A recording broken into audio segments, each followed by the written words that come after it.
La anterior clase hemos empezado el análisis de la propiedad horizontal. Hemos visto que la misma implica una modalidad del derecho de propiedad que implica, bueno, forma parte de una copropiedad compleja.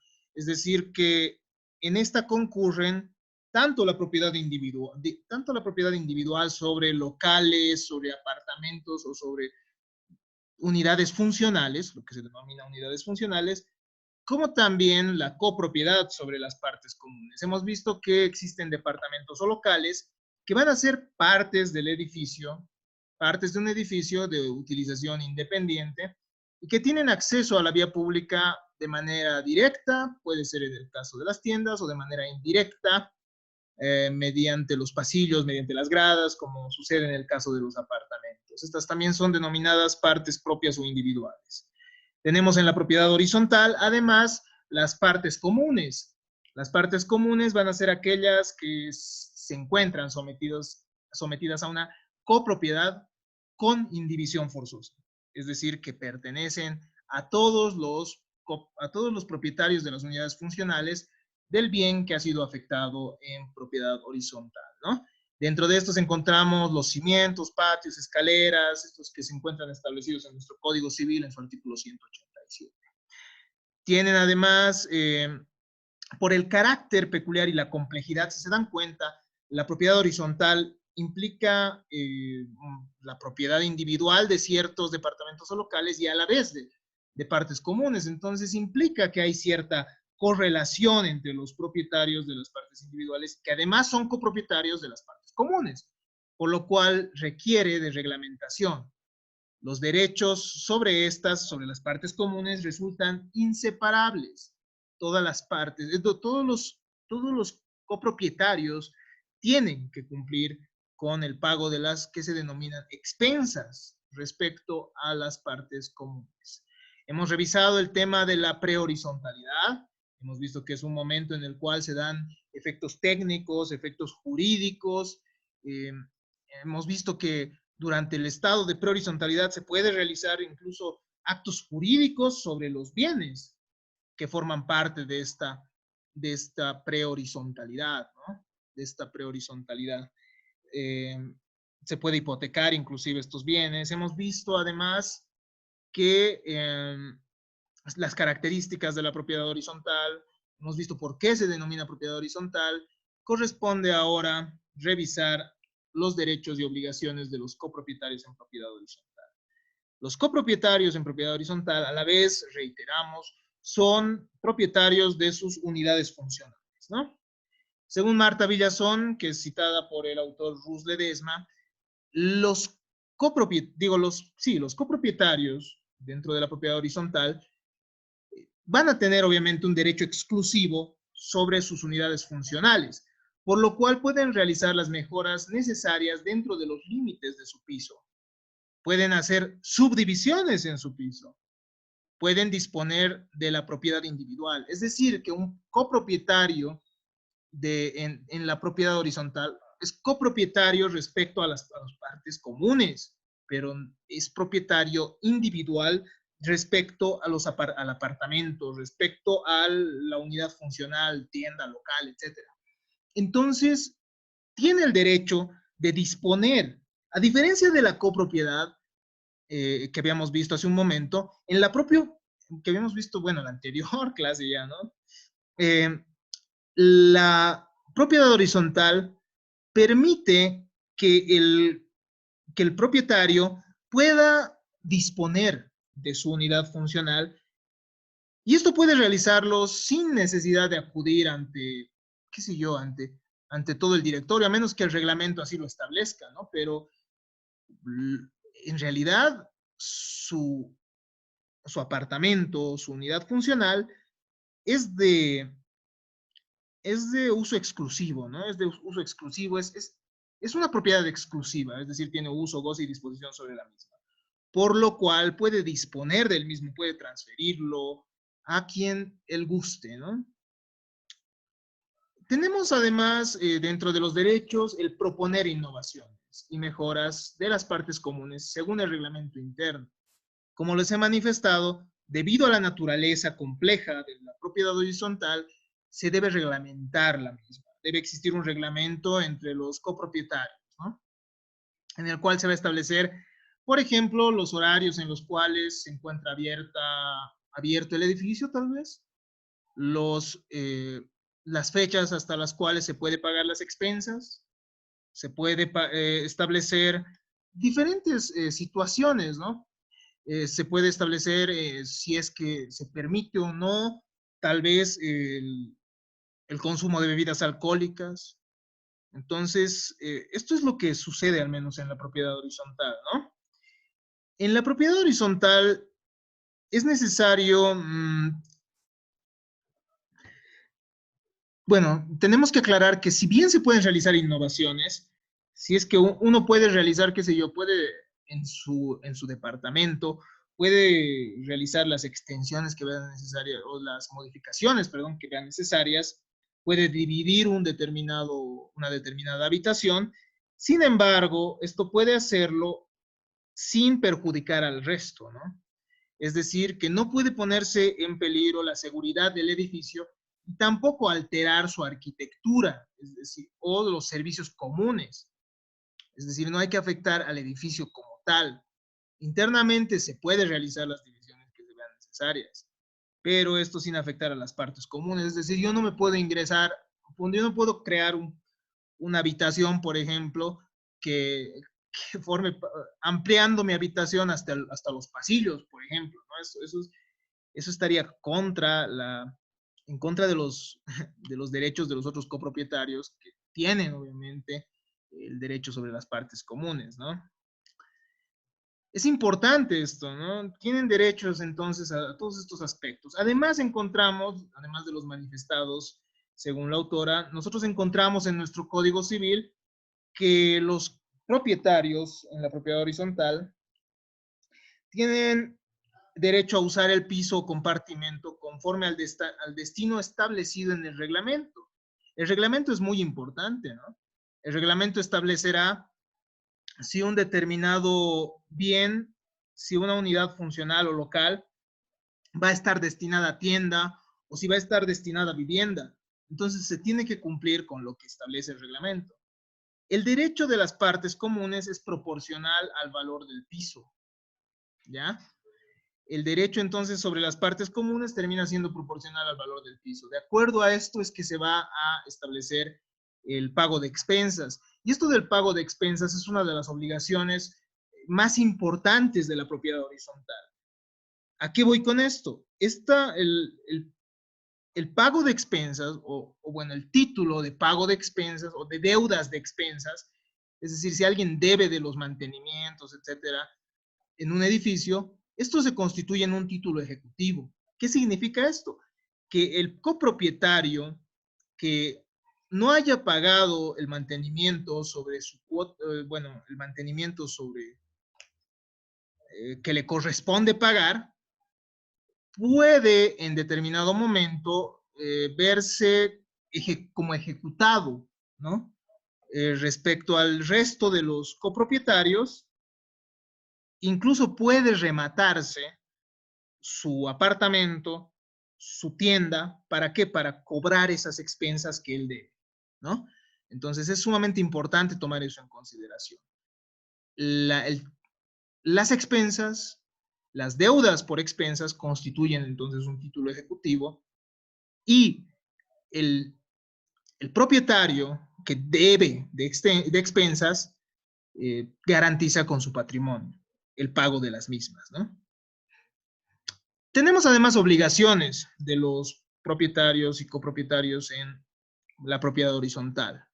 Los mismos tienen que respetar y cuidar las instalaciones, las partes comunes, tienen que mantener en buen estado su piso o local, obviamente, ¿para qué? Para evitar generar daños al resto, ¿no? Esto se aplica además de acuerdo a las reglas de la propiedad. Nosotros hemos visto que el propietario tiene que mantener su fondo en buen estado para evitar el riesgo del resto. De igual manera sucede esto y con mucha más razón en la propiedad horizontal, en la cual la estabilidad de uno de los apartamentos hace, bueno, la la estabilidad de todos los departamentos puede depender incluso de uno solo, ¿no? De la estabilidad de uno solo. Los copropietarios en propiedad horizontal deberán permitir las servidumbres que sean necesarias, ¿no? Para las instalaciones que correspondan de acuerdo a los servicios, etcétera, ¿no? El alcantarillado, qué sé yo, para cableados de luz, etcétera, deberán permitir que se realicen las modificaciones necesarias. Ejemplo, si es, si es que las tuberías se encuentran dañadas, uno debe permitir el ingreso a su unidad funcional para que se puedan realizar los arreglos respectivos. Tiene que contribuir a los gastos comunes en forma proporcional a su parte. Eso es algo importante, ¿no? En forma proporcional a su parte. Tiene que contribuir con las denominadas expensas. Tiene que observar el uso del bien inmueble con el cuidado debido. Debe mantener las relaciones de respeto con el resto de los copropietarios. Asimismo, no debe utilizar, si no utiliza un servicio, esto no lo libera de las obligaciones que él tenga. Eso es algo importante, ¿no? Si yo no uso el patio, eso no significa que yo deba dejar de pagar expensas, las expensas, ¿no? Es diferente a que sí se pueda realizar un ajuste de acuerdo a la proporcionalidad tal vez del uso que se realice. Eso lo pueden ustedes evidenciar en nuestro Código Civil. ¿No ve? A ver, vamos a revisar un poquito de esto y... ¿dónde está?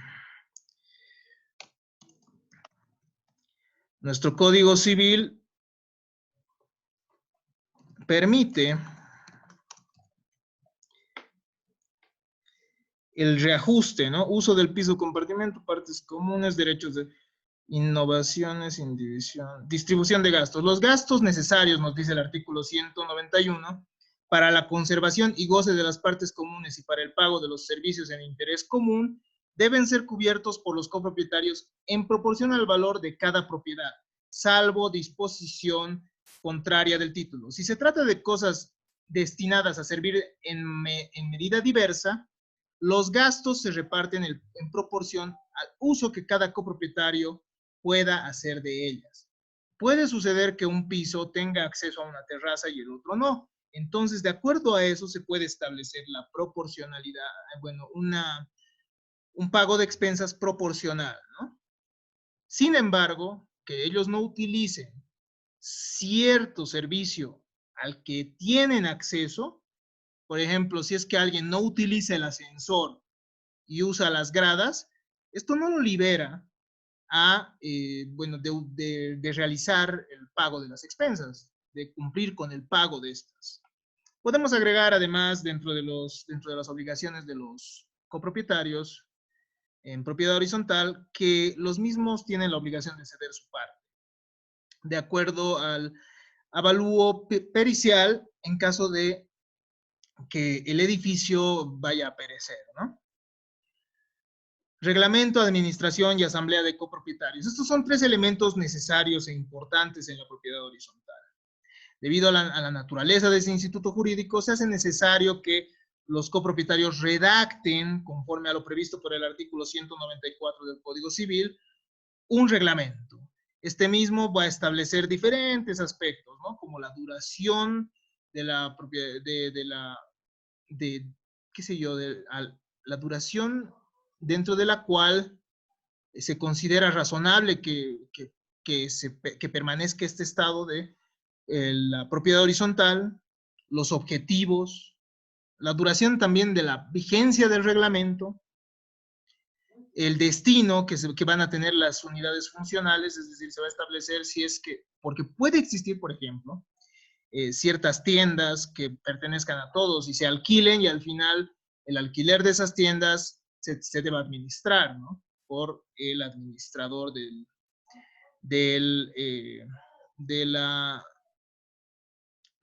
edificio, de este régimen de propiedad horizontal. Se debe nombrar de igual manera una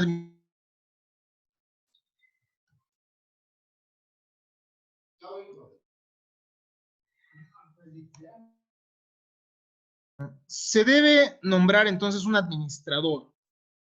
El administrador va a representar a la asamblea de copropietarios.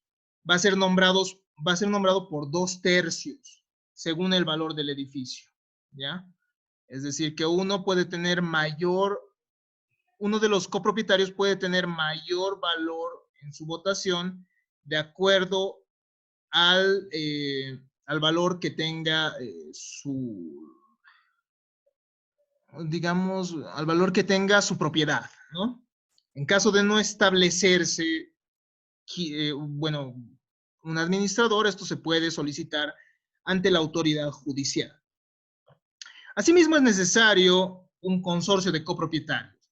El consorcio de copropietarios está formado por los mismos y esta es una persona jurídica distinta a cada miembro y que tiene un patrimonio propio, ¿ya? La asamblea entonces de copropietarios o el consorcio de copropietarios va a tener una existencia muy aparte del propietario mismo. Es una persona jurídica, ¿no? Esto que ustedes ya han avanzado en la materia de personas. Y esto se va a realizar mediante sus actos de constitución, sus actas de constitución, etc. Para registrar la propiedad horizontal, entonces, es necesario que se tenga un reglamento, que exista administrador, que exista una asamblea de copropietarios. Los requisitos específicos para que la propiedad horizontal pueda ser inscrita se encuentran previstas en el artículo 199. Para esto, se debe cumplir con todos los elementos manifestados, se tiene que acompañar el plano del edificio, se tiene que establecer el piso, el plano del edificio, se tiene que además establecer la ubicación, las colindancias, el número, la ubicación, de acuerdo a los planos, ¿no? Conforme a lo previsto, reitero, por el artículo 199 del Código Civil. La propiedad horizontal, de acuerdo a su naturaleza, ya hemos manifestado, tiene que tener un reglamento. El reglamento puede contener la denominación del edificio, la ubicación, la duración de la vigencia del reglamento o del tiempo que van a estar constituidos en propiedad horizontal, los objetivos que va a tener la persona colectiva, los derechos y obligaciones de los copropietarios, la propiedad exclusiva, cuáles son las implicancias de la misma, cómo se van a realizar las modificaciones. Los copropietarios en propiedad horizontal se ponen de acuerdo al momento de establecer el reglamento. ¿Qué requisitos se van a exigir para realizar modificaciones? ¿Ante quién se puede solicitar estos permisos? Se va a referir en lo que respecta a la medianería. Ustedes ya saben qué es la medianería, hay muros medianeros. De igual manera, en los edificios hay muros medianeros que separan a un departamento del otro, ¿no? Entonces, esto se va a reglamentar mediante el mismo reglamento de la propiedad horizontal. La misma igual se va a referir en lo que respecta al administrador. Tiene que existir un administrador. Hemos visto que el administrador puede ser inclusive nombrado por una autoridad judicial. El administrador cumple y hace cumplir el reglamento, va a ejecutar los acuerdos que realice la asamblea. La asamblea es la entidad máxima al momento de tomar decisiones, ¿no? Entonces, las decisiones que tome la asamblea, él las va a ejecutar. Va a regular el uso de los bienes y de las zonas comunes, va a realizar los cobros de las expensas, va a hacer los gastos de conservación y reparación del edificio y de las partes comunes en general, tiene la representación de los condóminos, va a representar a todos los copropietarios, ¿no?, de las partes comunes, tiene que rendir cuentas también ante la asamblea respecto a los gastos que hubiese realizado sobre el bien, tiene que, bueno, cobra un sueldo, tiene derecho a cobrar un sueldo y demás derechos que emergen de la Ley General del Trabajo, ¿no? Esto que ustedes ya han visto en derecho laboral, excepto tal vez si es que tiene otra figura como la consultoría, eso ustedes ya lo habrán visto en otra rama de bueno, de nuestra materia, ¿no? De nuestra carrera. El administrador de igual manera responde por sus actos ante una mala administración, ante ciertas irregularidades que existan en la misma. Ejerce como un administrador y también como un conciliador, es decir, es una instancia mediante la cual los copropietarios en la propiedad horizontal pueden arreglar las diferencias que tengan. Cobra los gastos comunes, como hemos manifestado hace un momento. Tenemos además dentro de la propiedad horizontal, dentro de la propiedad horizontal, el consorcio de copropietarios o asamblea. El mismo toma decisiones que van a ser tomadas con un número de votos que represente al menos 2/3 del valor que tenga el edificio. Esto de acuerdo a cuánto del precio de sus partes individuales bueno, de acuerdo al valor, ¿no? de la propiedad individual que cada uno tenga, y de acuerdo a esto se va a medir los 2/3, ¿no? Para tomar las decisiones. A ver, hay que distinguir ciertos elementos en la asamblea o ciertos conceptos. Entre estos nosotros encontramos la convocatoria, encontramos el quórum y las mayorías, ¿no? La convocatoria va a ser el llamado que se va a realizar a los copropietarios. El quórum va a implicar la cantidad necesaria de copropietarios para tomar decisiones o para poder deliberar respecto a algún tema que consideren importantes. Existirán asambleas ordinarias, asambleas extraordinarias, de acuerdo a lo establecido en el reglamento, ¿no? En las asambleas ordinarias se van a tomar en cuenta los puntos generales sobre el bien inmueble, es decir, los ajustes de cuentas, las rendiciones de cuentas, perdón, que pueda realizar el administrador, los informes sobre los gastos. En las asambleas extraordinarias se tomarán en cuenta ciertas eventualidades, ¿no? Ciertos sucesos eventuales o repentinos que se hubieran realizado en mérito a la propiedad horizontal. El quórum puede ser deliberativo o resolutivo, ¿no? Puede haber un quórum, es decir, una cantidad necesaria para deliberar, para tratar ciertos temas inherentes a la propiedad horizontal, o puede ser resolutivo para establecer decisiones. El consorcio de copropietarios va a accionar contra copropietarios que violen el reglamento, es decir, en caso que cometan los mismos incluso abusos, que puedan constituir delitos o tengan responsabilidad civil. Se acciona también contra personal de limpieza o mantenimiento si es que generan daños. La asamblea o consorcio de copropietarios también puede accionar contra el administrador en caso que haya existido una mala administración. Asimismo, se va a solicitar al administrador la rendición de cuentas. Y bueno, la asamblea va a establecer decisiones sobre la contestación a las demandas que se realicen contra la asamblea de copropietarios. De esta manera hemos terminado la temática de la propiedad horizontal, que tal cual han podido ver, resulta compleja, ¿no? Ya que nos exige una reglamentación, exige el nombramiento de un administrador, existe una asamblea de copropietarios, se requieren conocimientos entonces en materia laboral inclusive, ya que el administrador tiene derecho a una remuneración por su trabajo, derecho a un salario si es que se da una relación laboral, por ejemplo. Tenemos también es complejo porque necesitamos conocimientos en materia de personas para poder establecer el consorcio de copropietarios como una persona jurídica, para que la misma tenga personería y sea reconocida por las autoridades públicas.